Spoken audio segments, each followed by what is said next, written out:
Salut les pilotes, c'est Olivier, vous êtes nombreux à avoir réagi suite à mon test du landing pad et du coup je me suis dit qu'il serait peut-être pertinent de faire une deuxième vidéo avec de nouvelles mises en situation. C'est parti!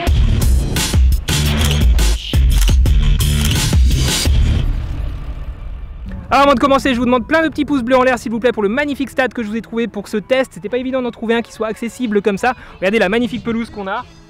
On va tester ici déjà une première chose, on va voir si le RTH du Mavic est capable de se repérer sur une zone de décollage qui est totalement uniforme avec la même texture partout. En gros, est-ce qu'il est nécessaire d'avoir un landing pad pour réussir à faire atterrir son drone avec le RTH sur une surface comme ça totalement identique. Deuxième test, on va changer d'endroit. On va voir s'il est nécessaire d'avoir une surface plane sous le landing pad pour que celui-ci fonctionne. Alors on va déjà choisir ensemble une zone de décollage, donc je vous laisse un petit peu choisir. Qui vote pour gauche, qui vote pour droite, au centre. Tout le monde a voté pour le centre? Ok, donc on va se positionner ici. A priori, il n'y a rien de reconnaissable, rien de flagrant. Et regardez déjà ce qui se passe, la nacelle, la caméra est dans la pelouse. Donc ce qui fait qu'on va avoir un problème pour lancer la calibration si on veut qu'elle se passe sans risque et qu'elle se passe correctement. Donc, je vais voir ce que j'ai dans mes poches. Eh ben, j'ai une carte bleue et mon passe musée annuel. Oui, je suis retraité, je ne vous l'ai pas dit. Donc on va mettre ça là. On va mettre l'autre carte ici. Et on va enlever un petit peu la pelouse qu'il y a en dessous.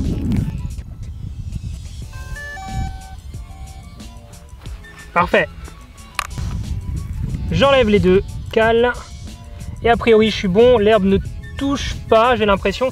On a juste derrière ici les hélices qui vont toucher la pelouse, voilà, mais ça je peux pas y faire grand chose, donc j'ai juste enlevé les herbes les plus hautes, comme ceci. Mais vraiment c'est pas l'idéal, donc là pour le coup le landing pad pourrait être vraiment d'une grande utilité rien que pour ça. Là honnêtement pour décoller, c'est vraiment pas super, hein. Il y a beaucoup d'herbes qui dépassent et qui vont taper dans les hélices. Voilà, donc je vous ai posé, comme ça vous pourrez observer la différence entre le point de décollage et le point d'atterrissage depuis le même point de vue. Allez, on décolle.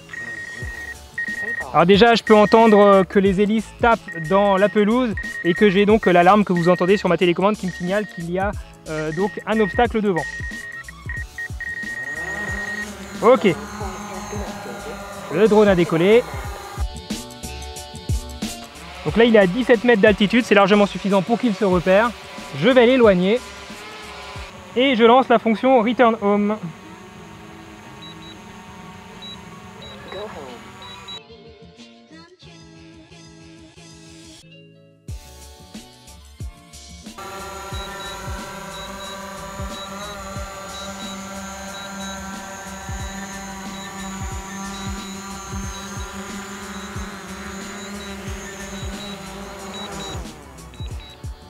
Ok, ça me semble pas mal du tout, je vous laisse regarder en image chez vous, je vous mets le comparatif tout de suite.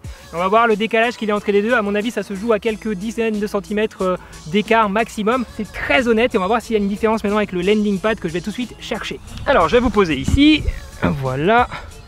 J'espère que vous voyez bien, je vous baisse un petit peu, c'est mieux là. Un petit peu plus vers là, voilà. Alors, attention à vous. On va utiliser le côté orange, le plus voyant à mon avis. Je vais poser le drone dessus. Alors déjà là au niveau de la calibration, il n'y a plus de soucis. La caméra, moi elle est orientée vers le bas là, hein, vous inquiétez pas. Mais en tout cas, a priori, il n'y a plus de soucis pour faire la calibration étant donné qu'elle ne va rien toucher du tout. Donc déjà un bon point pour le landing pad à ce niveau là. Je vais ensuite planter ces fameux piquets qui m'ont causé tant de tort la dernière fois. C'est vraiment de la merde. Pardon, c'est pas l'idéal ces piquets, hein. J'en ai mis un. Bon, je vais en mettre que deux parce que je suis pas fait moi pour planter des piquets à la main. Ou alors il faut qu'ils soient beaucoup mieux, beaucoup plus ergonomiques. On va mettre la GoPro. Dites-moi si dans la GoPro vous avez une belle vue. C'est bon? Ok. Et regardez, un petit point intéressant ici. Regardez par exemple ici, mon piquet dépasse. Donc ça, les hélices peuvent taper dessus. Donc faites gaffe lorsque vous plantez vos piquets qu'ils soient bien enfoncés. Alors là pour le coup j'arrive pas à aller plus loin encore une fois, mais en tout cas je tiens à vous le préciser. On va s'éloigner et on va recommencer, je vais de nouveau vous poser. Allez c'est reparti.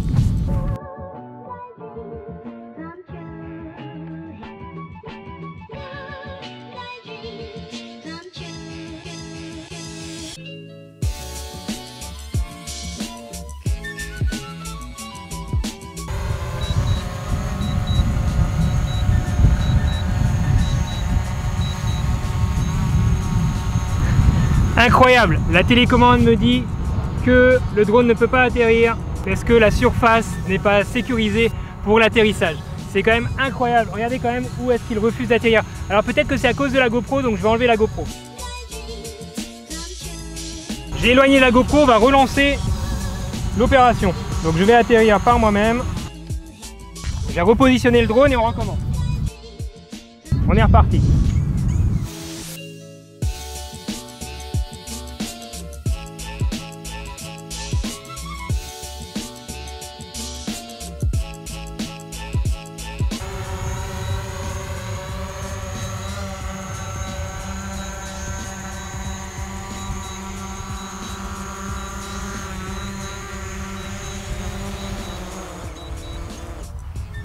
Alors le drone, je l'avais positionné, donc là il a atterri, vous voyez où il a atterri ici, je l'avais positionné exactement là. Donc il y a un tout petit écart d'une dizaine de centimètres, donc c'est pas mal du tout, il a atterri sur le landing pad, c'est l'essentiel. Et donc on a la confirmation que le souci venait de la présence de la GoPro, donc c'est vraiment un tout petit objet. Le drone a priori a détecté cet objet là et a refusé d'atterrir par sécurité, ce qui est globalement plutôt pas mal et appréciable, donc bravo au Mavic. Pour le coup, et c'est peut-être pour ça que j'avais des soucis d'atterrissage dans mon premier test du landing pad. Première petite conclusion suite à ce premier test, a priori le landing pad est surtout utile pour la calibration de la nacelle. Par contre pour la fonction RTH ça n'a pas l'air indispensable étant donné que le Mavic sur ce coup là, sur mon test, s'est débrouillé très bien sans ce landing pad pour retrouver sa position de décollage alors que j'avais une surface globalement identique partout. On va ensuite passer au deuxième test, mais pour ça on va d'abord changer d'endroit. Wow! Regardez où je suis arrivé! Waouh, on a une superbe surface de test. Bon, je peux vous dire que ça sent pas la rose, hein. Tout ce que je ferai pas pour vous quand même, là franchement mettez un pouce bleu les gars. Alors regardez-moi ça. Qui pense pouvoir faire décoller son drone là-dessus, honnêtement? Donc on va tester ce landing pad sur cette magnifique surface.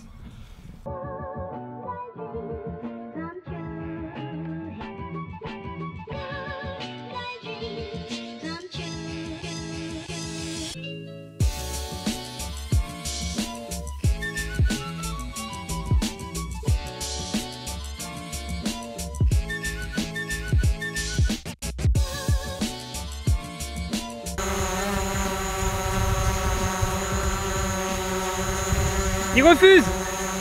Il me dit que la surface n'est pas sécurisée pour l'atterrissage automatique.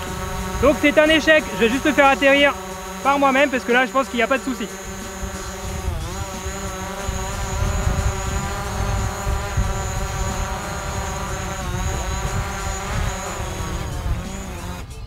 Ok, donc deuxième conclusion ici, le landing pad ne fonctionne pas dans mon cas sur une surface qui n'est pas plane autour du landing pad, ou alors peut-être que le souci c'est le fait qu'il y ait un trou sous le landing pad, étant donné que ce landing pad c'est une fine couche de tissu et peut-être que les capteurs du drone détectent que ne captent pas en fait le landing pad mais captent seulement la surface du sol sous celui-ci et donc refusent d'atterrir étant donné qu'il y avait beaucoup de creux et d'aspérité dans ce sol.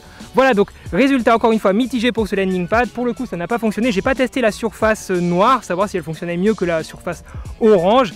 J'ai des doutes, mais certains d'entre vous m'ont fait comprendre que ça pouvait être le cas.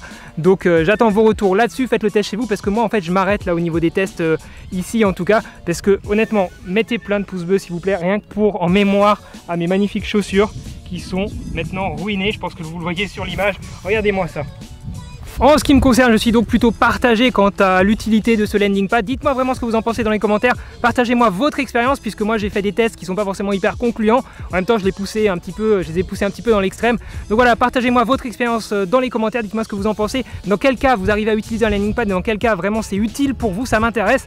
À mon avis, ça va être plutôt pour la calibration de la nacelle et ça va aussi être peut-être pour éviter de faire décoller et atterrir son drone depuis la main dans certaines conditions. Voilà, partagez-moi ça dans les commentaires. Et en attendant, je vous dis faites de belles photos, faites de belles vidéos, nettoyez vos chaussures les amis, ciao!